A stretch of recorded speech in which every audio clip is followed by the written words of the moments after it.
Hello friend, welcome back my YouTube channel. मेरा नाम है राज और आज की इस वीडियो में स्टार्ट करने वाला है क्लास 9th का असाइनमेंट सॉल्यूशन, जो कि हमारे पास चैप्टर नंबर 7 है। ओके, अब चैप्टर नंबर 7 सेक्शन बी का है। चले तो हम स्टार्ट करते हैं क्वेश्चन नंबर स्टार्ट करने से पहले मैं आपको एक जानकारी दे दूं कि मैंने अभी जस्ट वीडियो को विजिट किया था जो हमने कल के दिन बनाई थी। देन उसके अंदर हमारे पास क्या था, मिस्टेक क्या थी हमारी, हमने वाई ई एफ नहीं फाइंड कर पाया था, हमने सिर्फ डी ई एफ फाइंड करके बताया था आपको। ठीक है ना, मैंने ध्यान भी दिया कि वाई ई एफ भी पूछा था। देन ये छोटी सी मिस्टेक है, वो आप क्लियर कर लेना। ठीक है ना, वाई ई एफ बुलाए तो वाई ई एफ से सिर्फ वैल्यू उठाना और इक्वल टू हमारे पास कीमत रख लेना, तो हमारा आंसर जल्दी आ जाएगा। ठीक है, चले तो हम स्टार्ट करते हैं क्वेश्चन नंबर 1। अब क्वेश्चन नंबर 1 में हम पहले देखेंगे क्वेश्चन नंबर 1 में हमारे पास क्या दिया गया। Just wait a few minute. Okay, अब क्वेश्चन नंबर 1 में हमारे पास दिया है कि एक ट्रायंगल एबीसी है। एक ट्रायंगल हमारे पास एबीसी है, ट्रायंगल ए बी सी है। अब इस ट्रायंगल में हमारे पास एंगल ए और एंगल सी दोनों इक्वल है, तो हम लिखेंगे angle A equal to angle C. Then आगे क्वेश्चन बोला है हमारे पास कि BC इज 3 सेंटीमीटर। हमारे पास जो BC की लेंथ है वो 3 सेंटीमीटर है। आगे बोला है and parameter of triangle ABC is 10 centimetre. तो बोला हमारे पास कि जो पैरामीटर हमारे पास वो 10 सेंटीमीटर है। तो बताओ देन फाइंड AC। हमें क्या करना है, AC फाइंड करना है। बहुत ही आसान है। हमारे पास सबसे पहले जो दिया था हमने उसे गिवन में लिख लिया है, ये हम लिखेंगे गिवन, बरोबर, क्योंकि ये हमारे पास गिवन है। अब आप देखोगे, मैंने आपको कई टाइम बताया था, मतलब बहुत बार, कि जब भी कभी दो एंगल्स इक्वल होते हैं तो उनके अपोजिट साइड इक्वल होती है। अगर साइड इक्वल होती है तो उनके अपोजिट एंगल इक्वल होते हैं। तो हम लिखेंगे यहाँ पे क्या, एंगल ए के सामने कौन सी साइड है, BC, तो लिखेंगे BC इक्वल एंगल सी के सामने कौन सी है, AB, तो लिखेंगे AB। ठीक है ना। अब रूल क्या होगा वापस लिखेंगे, side, just wait, equal side opposite angle are also equal. ठीक है ना। अब यहाँ पे इक्वल साइड मैंने डाला है कि दो साइड अगर इक्वल होती है तो उनके अपोजिट एंगल भी इक्वल होते हैं। सेम अपोजिट रूल एंगल के लिए भी होता है कि दो एंगल इक्वल होंगे तो उनकी साइड भी इक्वल होंगी। ठीक है ना। चलो, तो मैं ये साइड इक्वल कर ली। अब इक्वल करने के बाद हमारे पास क्या है ना, जो BC की कीमत है वो कितनी है, 3 सेंटीमीटर है। तो ये बताओ AB की कितनी होगी, वो भी 3 ही होगी ना, क्योंकि दोनों साइड कैसी हमारे पास इक्वल है। तो हम लिखेंगे यहाँ पे कि AB equal to 3 centimetre, 3 centimetre. क्यों, तो लिखेंगे देयरफॉर हमारे पास जो BC की कीमत है वो भी हमारे पास 3 सेंटीमीटर है, इस वजह से। ओके, तो हमने क्या किया, यहाँ पे AB निकाल लिया 3 सेंटीमीटर। अब क्वेश्चन में तो AC फाइंड करने के लिए बोला था, हमने तो AB फाइंड किया है।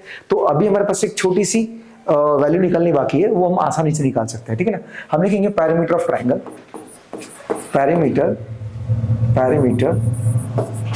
Of triangle. अब ट्रायंगल कौन सा है, ABC, तो ABC लिखेंगे।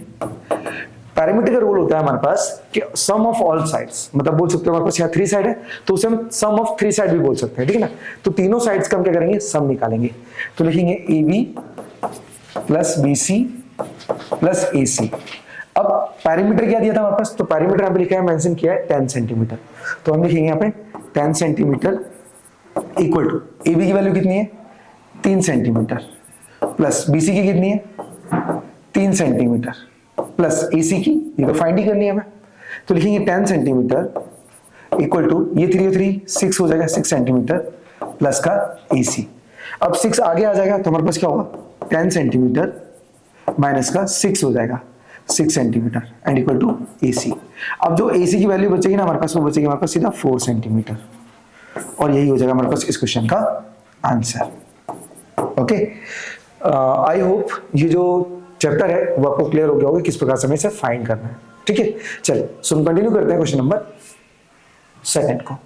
अब मैं आपको एक बार आंसर भी विजिट करा देता हूँ, आंसर था हमारा।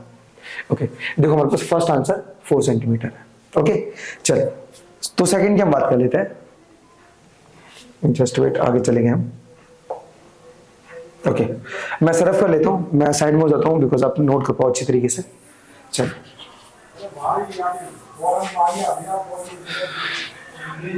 अब सेकंड की बात कर लेते हैं। सेकंड की, तो सेकंड में क्या बोला हमारे पास कि in triangle ABC and PQR, हमारे पास दो ट्रायंगल है ABC और PQR। तो लिखेंगे हम ट्रायंगल, दोनों ट्रायंगल बना लेते हैं पहले, ट्रायंगल ABC और दूसरे को बना लेते हैं हम ट्रायंगल पी क्यू आर। अब दोनों ट्रायंगल में क्या बोला है कि हमारे पास जो एंगल बी है वो पी के बराबर है, हमारे पास जो एंगल बी है वो पी के बराबर है। ओके, देन आगे लिखा हमारे पास कि एंगल सी है वो क्यू के बराबर है, जो एंगल सी है वो एंगल क्यू के बराबर है। तो आगे बोला है कि बी सी बराबर पी क्यू है, हमारे पास साइड भी इक्वल है, जो बी सी है ये साइड ये पी क्यू के बराबर है इस साइड के। तो बोला हमारे पास कि एंगल ए की कीमत 50 है, बी की 75 है, तो आर निकालो। तो सबसे पहले हम देखेंगे ना, हमारे पास यहाँ पर तीन रूल दिए गए हैं और तीन रूल से हम किसी भी ट्रायंगल को कॉन्ग्रुएंट प्रूव कर सकते हैं। तो पहले हम इन्हें प्रूव कर लेते हैं, देन उसके बाद हम एंगल को उठा लेते हैं, ठीक है। चलो, तो हमारे पास इन्हें प्रूव करने के लिए क्या क्या दिया है, मैं देखो इस ट्रायंगल को थोड़ा रोटेट कर लेता हूँ, क्योंकि रोटेट करने के बाद आपको एकदम क्लियरली समझ में आने वाला है। Okay, just wait a few minute. Okay, मैंने इसे इस वजह से रोटेट किया है बिकॉज यहाँ पे जो एंगल्स हैं वो सेम पोजीशन पे निकल सके एक तरीके से। देखो हमारे पास क्या है, पी बी के बराबर था, क्यू सी के बराबर था, और जो बीसी साइड है वो पी क्यू के बराबर थी। अब इससे क्या होगा, हमारे पास डायरेक्टली हमें प्रूव मतलब मालूम पड़ जाएगा कि हमारे पास जो रूल लग रहा है वो एंगल साइड एंगल का रूल लग रहा है, सेम इस ट्रायंगल में भी हो रहा है। तो दोनों के दोनों कैसे ट्रायंगल हमारे पास कॉन्ग्रुएंट है। अब रूल कौन सा है तो हम बताएंगे। सबसे पहले गिवन क्या है, एंगल बी दोनों ले लेते हैं इन ट्रायंगल। इन ट्रायंगल कौन कौन से हमारे पास है, एक तो ABC and P Q R. तो अपने पास सबसे पहली चीज क्या दी है, हमारे पास एंगल बी है वो एंगल पी के बराबर है, सबसे पहला रूल, ठीक है, सबसे पहला।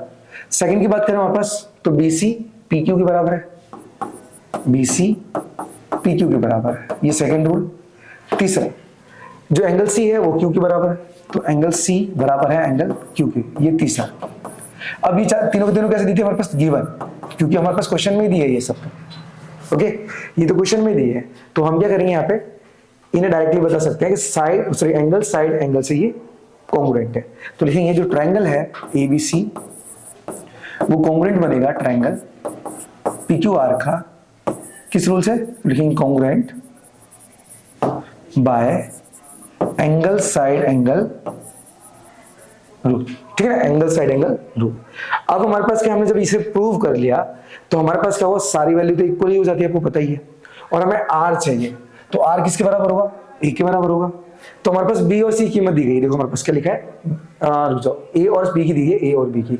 देखो ए की वैल्यू कितनी है हमारे पास 50 डिग्री है, 50 डिग्री है।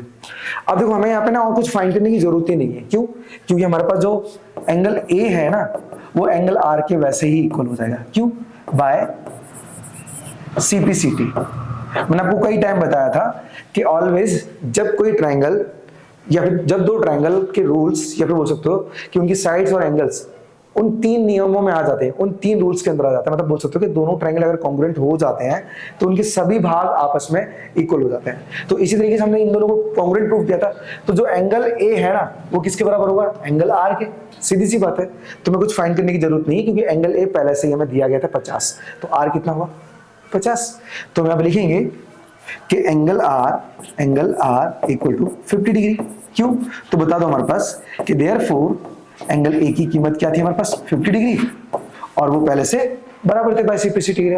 तो इस तरीके से हमारे पास आ जाएगा सेकंड क्वेश्चन का आंसर। सो आई होप ये जो सेकंड वाला आंसर है वो भी आपको क्लियर हो गया। देन हम बढ़ते क्वेश्चन नंबर 3 के ऊपर, चले। मन शक्कर दिखाओ जी, थारी शरारत सब जान चौधरी। चलो, तो अब हम बात करेंगे क्वेश्चन नंबर तीसरे की। तीसरे वाले क्वेश्चन में क्या दिया है कि इन ट्रायंगल एबीसी, हमारे पास ट्रायंगल है एबीसी, ट्रायंगल दिया है ए बी और सी। अब क्या बोला हमारे पास, जो ए बी है और ए सी बराबर है, यहाँ पे जो ए बी लाइन है ए सी के बराबर है।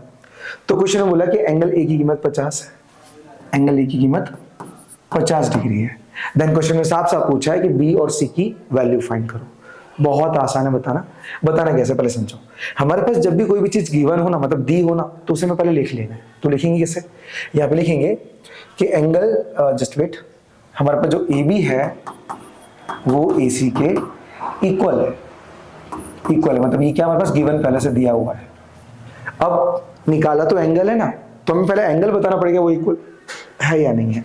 तो हमारे पास क्या देखो, जो ए बी है, ए बी के सामने एंगल कौन सा है, सी वाला है, तो हम एंगल सी लिख सकते हैं इक्वल टू ए सी कौन सा है, ये इसके सामने एंगल कौन सा है, बी वाला है, तो हम एंगल बी लिख सकते हैं। अब ये बराबर क्यों हुआ, तो यहाँ पे बताएंगे अपने रूल्स के अकॉर्डिंग कि equal side, just wait, equal side opposite angle are also equal, ठीक है ना। तो हमारे पास क्या है, अगर दो साइड इक्वल होती है तो उनके अपोजिट एंगल भी इक्वल होते हैं।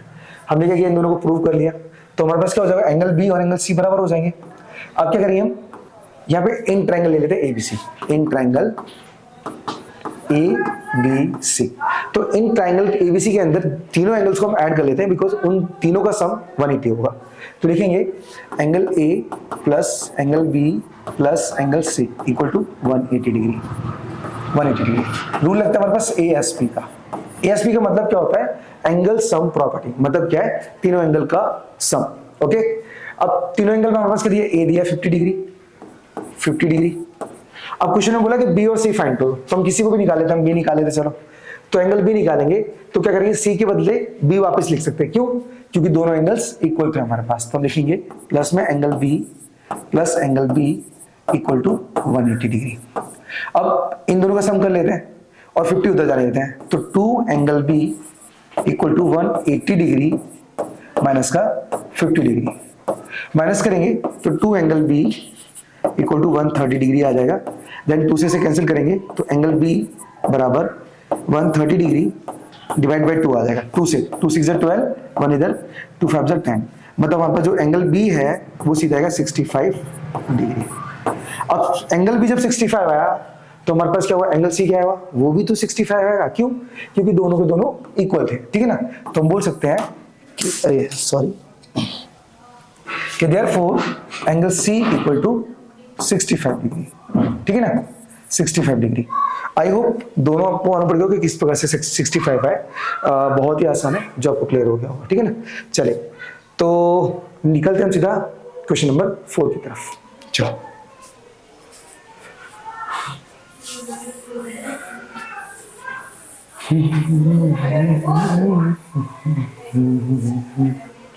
चलिए 4 की बात कर लेते हैं। अब 4 में क्या दिया है, हमारे पास ट्रायंगल दिया है PQR, इस बार PQR आसान है, आपको आ जाएगा आराम से। तो हम ट्रायंगल लेते हैं PQR। अब PQR के अंदर हमारे पास क्या है, जो PQ है वो PR साइड के बराबर है, PQ है PR के बराबर है, ठीक है ना। तो हम लिखेंगे PQ इक्वल टू PR। ये क्या हमारे पास, ये गिवन है, ये गिवन है, ठीक है ना, हमारे पास ऑलरेडी गिवन था। अब यहाँ पे क्या बोला है कि एंगल Q 48 है, जो एंगल Q है वो 48 डिग्री है, ठीक है। तो बोला है हमारे पास P और R निकालो। तो हमने जैसे क्वेश्चन नंबर 3 को अटेंड किया था वैसे ही सेम क्वेश्चन नंबर 4 को अटेंड करेंगे। तो हमारे पास गिवन क्या है, साइड गिवन है, मतलब हमें क्या करना है, एंगल बताने हैं। तो देखो PQ साइड कौन सी है, PQ, तो PQ साइड ये है, इसके सामने एंगल कौन सा, R है, तो हम लिखेंगे एंगल R इक्वल टू, अब PR देखो PR, तो PR ये वाला है, इसके सामने एंगल कौन सा है, एंगल ये 48, मतलब ये Q है, तो एंगल Q, ये दोनों क्या हो जाएंगे हमारे पास, बराबर हो जाएंगे। अब बराबर क्यों है, क्योंकि साइड इक्वल थी और साइड के अपोजिट एंगल भी इक्वल होंगे, इस वजह से। तो अब लिखेंगे equal side opposite angle are also equal, okay. तो हमने ये स्टेटमेंट डाल दिया। देखो स्टेटमेंट कंपलसरी होनी चाहिए, क्योंकि मालूम तो पड़ना चाहिए कि आ कैसे रहा है, ये किस रूल्स में लिखा है ये। तो हम ये रूल्स को इसीलिए बता रहे हैं क्योंकि ये रूल क्या हमारे पास प्रूफ रहेंगे, प्रूफ के अकॉर्डिंग हम काम करते हैं इस वजह से। चलो तो हमने क्या किया, इन दोनों वैल्यू को इक्वल बना लिया, या फिर बोल सकते हो आर को क्यू के बराबर बना लिया। अब देखो हमारे पास क्या है, जो आर की वैल्यू है वो क्या होगी, ये भी तो 48 होगी, क्यों, क्योंकि क्यू के बराबर है। तो हम लिखेंगे कि angle are equal to 48 degree, 40 degree. अभी क्यों आया, तो बोलेंगे देयरफॉर एंगल क्यू की कीमत भी 48 थी, इस वजह से 48 थी, ठीक है ना। तो और दोनों बराबर थे तो दोनों की वैल्यू 48 होगी। अब क्या करेंगे हमारे पास, अब हमें निकालना है क्या, सिर्फ P। हमें पूछा गया था P और R, जिनमें से R तो हमारे पास आ चुका, अब चाहिए हमें P। तो P कैसे निकालेंगे, हम दोनों तीनों एंगल्स को सम करेंगे और उस सम में से इन दो एंगल्स की वैल्यू फाइंड कर देंगे, मतलब माइनस कर देंगे जो हमें दी गई है या फिर हमने निकाली है। तो लिखेंगे इन ट्रायंगल PQR। अब तीनों ट्रायंगल के मतलब एंगल्स सम कर लेते हैं तीनों एंगल के, तो angle P plus angle Q plus angle R equal to 180 degree. Rule क्या बताया था मैंने, ASP, एंगल सम प्रॉपर्टी। अब एंगल P की वैल्यू देखो नहीं है, वही तो मैं फाइंड करनी है, तो लिखेंगे एंगल P प्लस Q की कीमत क्या 48 डिग्री प्लस R नहीं, हम यहाँ पे 48 लिखेंगे बिकॉज R की भी कीमत 48 थी, प्लस 180 डिग्री। सेट यार क्या कर रहा हूँ, इक्वल टू 180 डिग्री। अब एंगल P प्लस में इन दोनों को ऐड कर लेते हैं, तो 48 की तो बस लगभग 96 आएगा, तो भी ऐड कर लेते हैं, 8 और 8 16 कैरी 1 4 4 8 और 1 9 मतलब 96 हो जाएगा, इक्वल टू 180 मतलब बोल सकते हो हमारे पास 180।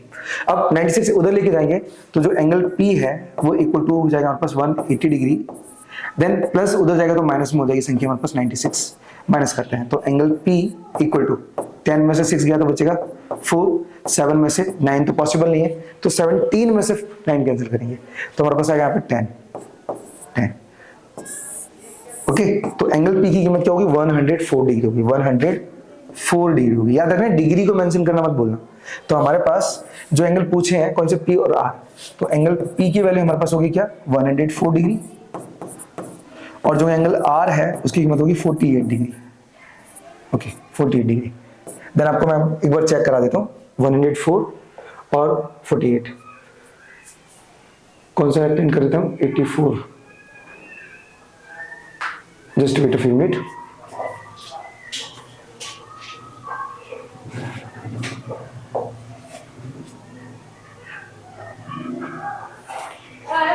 पॉसिबल नहीं है, ये तो मिस्टेक होगी, सॉरी एक छोटी सी मिस्टेक होगी सब्ट्रैक्ट करने में, क्योंकि यहाँ पे 1 तो बचा ही नहीं, 17 में से डायरेक्ट 8 बचा। ओके, देन वापस एक बार सब्ट्रैक्ट कर लेते हैं, तो angle P equal to 180 degree minus 96 degree हो जाएगा डायरेक्ट। तो हमारे पास angle P equal to minus करते हैं, देखो 10 में से 6 गया मतलब 4 बचा, अब मेरे पास 17 बचा, 17 में से अगर मैं 9 घटाता हूँ ना, 17 में से मतलब 9, तो लगभग हमारे पास 8 आएगा, 84 डिग्री। एंगल P की कीमत होगी 84 डिग्री। तो हमारे पास दो एंगल कौन कौन से, एंगल P और एंगल Q।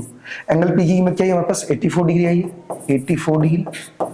और एंगल Q आया, एंगल Q सॉरी पूछा था हमारे पास, एंगल R पूछा था, Q तो हमारे पास पहले से गिवन था, एंगल R दिया हमारे पास कितना 48 डिग्री।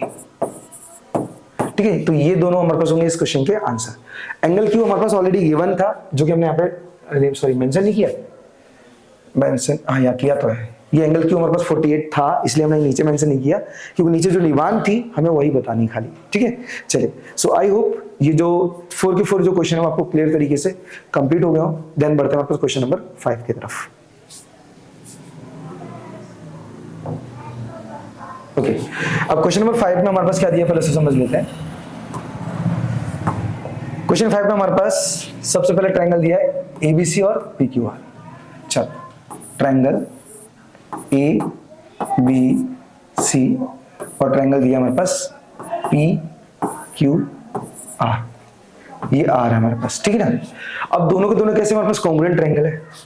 कॉन्ग्रुएंट ट्रायंगल मतलब क्या होता है, मैंने आपको बताया था कि यहाँ पे जब कोई दो ट्रायंगल को कॉन्ग्रुएंट प्रूव कर दिया जाता है ना, तो उसके सभी पार्ट इक्वल हो जाते हैं, सभी के सभी पार्ट इक्वल हो जाते हैं। कैसे, क्योंकि यहाँ पे क्या है, देखो कॉन्ग्रुएंट का मतलब क्या हुआ कि दोनों अगर आपस में कॉन्ग्रुएंट हुए तो हमारे पास सारे एंगल इक्वल, सारी साइड इक्वल और सारी जितनी भी प्रॉपर्टीज होती है सारी की सारी दोनों ट्रायंगल की इक्वल हो जाती है। मतलब बोल सकते हो हमारे पास सिमिलर जैसे ही है, ठीक है ना, सिमिलर जैसे ही, सिमिलर नहीं बोल सकते, सिमिलर जैसे ही है, सिमिलर बोल भी सकते हैं यार, क्योंकि दोनों की वैल्यू भी सेम होगी। ठीक है ना, कॉन्ग्रुएंट यानी सिमिलर। ठीक है ना, चलो, तो अपने पास क्या ना, एंगल A की कीमत क्या दी है 50 डिग्री दी है, एंगल A की कीमत दी है 50 डिग्री। एंगल की B क्या दिया है, एंगल B दिया है 75 डिग्री। बोला है हमारे पास एंगल आर निकालो, ये एंगल आर। अब पहले आप समझना कि हमारे पास क्या है, ये दोनों ट्रायंगल आपस में कॉन्ग्रुएंट है, तो अगर मैं सी को निकालता हूं ना, तो सी के बराबर हम डायरेक्ट आर को बता सकते हैं सीपीसीटी के द्वारा, सीपीसीटी के द्वारा। तो हम क्या करते हैं, पहले इनको फाइंड कर लेते हैं। तो उससे पहले हमारे पास क्वेश्चन नंबर 5 लिखते हैं, देन हमारे पास गिवन क्या क्या था उसे लिख लेते हैं। तो लिखेंगे ट्रायंगल एबीसी है वो कॉन्ग्रुएंट है ट्रायंगल पीक्यू आर के, दोनों आपस में कॉन्ग्रुएंट है। अब कॉन्ग्रुएंट के साथ साथ हमारा और क्या गिवन था, हमें गिवन था एंगल ए जो कि 50 डिग्री था, एंगल बी जो कि 75 डिग्री था, और निकालना था एंगल आर। ठीक है ना, कैसे निकालेंगे, तो सबसे पहले हम लिखेंगे यहाँ पे क्या, एंगल ए मतलब in triangle A B C, A B C triangle के अंदर तीनों को सम निकालते हैं, तो angle A plus angle B plus angle C equal to 180 degree. Rule कौन सा आएगा हमारे पास, एएसपी एंगल सम प्रॉपर्टी।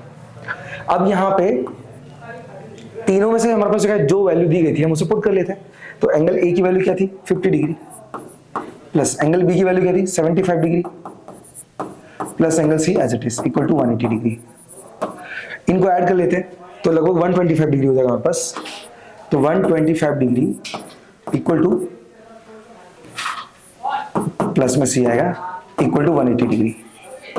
अब हम क्या करेंगे, ये 125 इक्वल टू उधर लेके जाता है, तो हमारे पास angle C equal to 180 degree minus का 125 डिग्री हो जाएगा। दोनों को घटाएंगे तो एंगल सी इक्वल टू 10 में से 5 गया मतलब 5 बचेगा, और यहाँ पे बचेगा 17 में से 12 जाएगा मतलब 5 बचेगा। तो 55 डिग्री हमारे पास इस क्वेश्चन का आंसर बनेगा। ठीक है ना, आंसर बनेगा। बट ये आंसर नहीं है हमारा आंसर आर है, आर हमें आर चाहिए। तो हमारे पास क्या होगा ना, हमारे पास क्या होगा ना, एंगल जो सी है ना, एंगल सी वो एंगल आर के बराबर होगा, एंगल आर के बराबर होगा। क्यों, क्योंकि हमारे पास क्या है, ये बाय सीपीसीटी का रूल कर रहा हूं, बाय सीपीसीटी। सीपीसीटी का मतलब क्या है कि अगर दो ट्रायंगल कॉन्ग्रुएंट होते हैं तो उनके सभी पार्ट इक्वल होते हैं, तो एंगल सी एंगल आर के बराबर होगा। तो हमने उसी को बता दिया सी और आर के बराबर, क्यों, क्योंकि बाय सीपीसीटी दोनों ट्रायंगल कॉन्ग्रुएंट थे और इसी वजह से ये इक्वल हो गए। तो हमारे पास क्या होगा ना, जो एंगल आर की वैल्यू होगी ना वो सी के बराबर होगी। तो सी क्या निकला 55, मतलब आर भी क्या होगा 55। ठीक है, तो ये होगा हमारे पास इस क्वेश्चन का आंसर। सो आई होप ये जो क्वेश्चन है वो आपको क्लियर हो गया होगा कि किस प्रकार से हमने फाइंड किया। चलिए, सो मिलते हैं नेक्स्ट वीडियो में, तब तक के लिए राधे राधे।